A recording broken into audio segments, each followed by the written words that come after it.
কেমন আছো প্রিয়তমা? এই তো বেশ চলছে। তুমি? আমি হ্যাঁ, ভালো আছি বোধ হয়। কনফিউজড? না, একদমই না। তবে তবে কিছু না। এখন আর ভালো থাকা খারাপ থাকা নিয়ে ভাবি না। সবই একটা নিয়মে চলছে। হঠাৎ কি মনে করে দেখা করতে এসেছো? তোমার কথা খুব মনে পড়তেছিল। আমার কথা? এটাও তোমার আজকাল মনে পড়ে?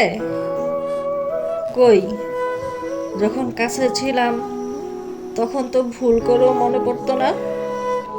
আমি বলতে কেউ একজন তোমার জীবনে আছে, সেটাই ভুলে যেতে। কাছে থাকলে মানুষের অনুপস্থিতি টের পাওয়া যায় না।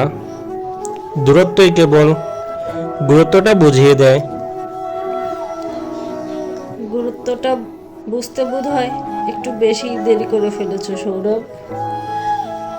দিগন্ত মানে বুঝো?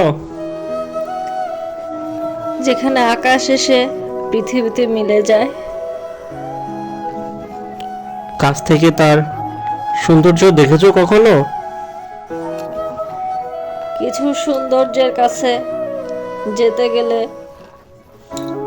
তারা দূরে যেতে থাকে। আকাশ এবং পৃথিবীর মিলন কেবল দূর থেকেই দেখা যায়। কিছু সৌন্দর্যের কাছে কখনোই যেতে নেই। এরা যত দূরে থাকে তত মুগ্ধতা ছড়ায়। এর জন্য এতটা দূরত্ব বাড়িয়েছ? তখন বুঝিনি এই দূরত্বটা মায়া বাড়িয়ে দেবে। এখন বুঝে আর লাভ কি বলো? লাভ হয়তো নেই কিছুই, তবুও না, এখানে এখন আর কোনো তবুও নেই সৌরভ। সব নষ্ট হয়ে গেছে। আমার কোমল বুকটাও আজকাল ব্যথা সইতে পারে। আমি আর কাঁদি না, জানো। এতটা বদলে গেছো কি করে প্রিয়তমা? বদলে তো যাওয়া যায় না, শুধু বিশ্বাস এবং ভালোবাসা চাপা পড়ে যায় অভিমানের চাদরে। এই অভিমানের চাদরটা উন্মুক্ত করে কি আবার একটু কাছে আসা যায় না? প্লিজ সৌরভ, সময় এখন আর আগের জায়গায় থেমে নেই। আর মন? মন কোথাও থেমে যাওয়ার মানে সেখানে আবার ফিরে যাও না। যে ঘর একবার ছেড়েছি সেখানে আর কখনোই ফিরবো না সৌরভ। অথচ তোমার বুকে উপাসনালয়ে আমি কেবল দেবতা ছিলাম। সেই মন্দিরটা তো নেই এখন। অন্য কেউ এসেছে? জীবন তো আর কোনো কারণেই থেমে থাকে না। নিঃসঙ্গ করে দেবে? এই অধিকারটাও হারিয়েছি বহু বছর আগে।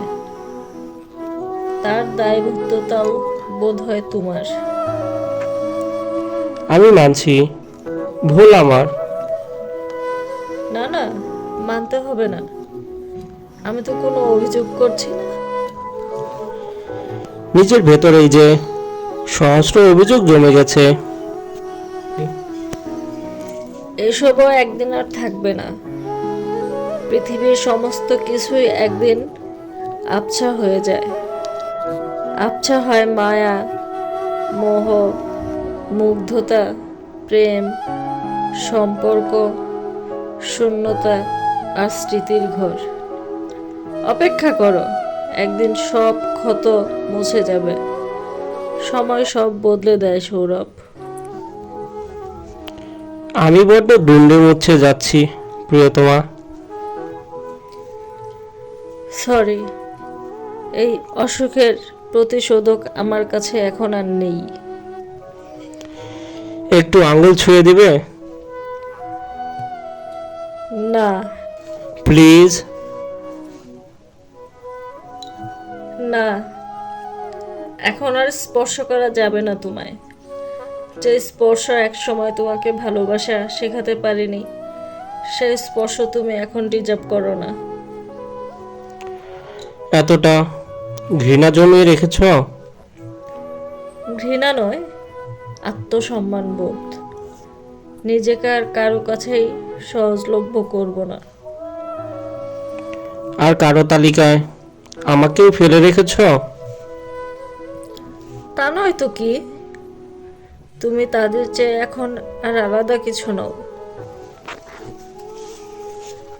যখন ছিলে তখন সমস্তটা নিয়েই ছিলে।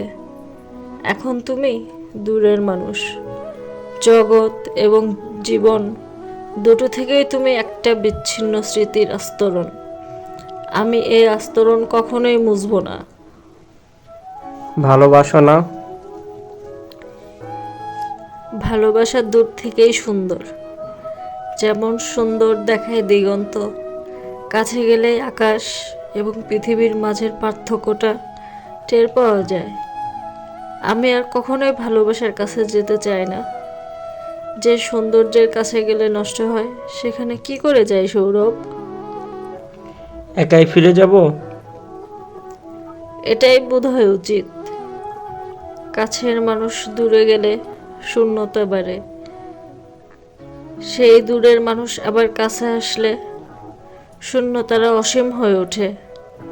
ভালো থেকো, নিজের যত্ন নিও। আমি আর কোনো শূন্যতায় শ্বাস নিতে চাই না।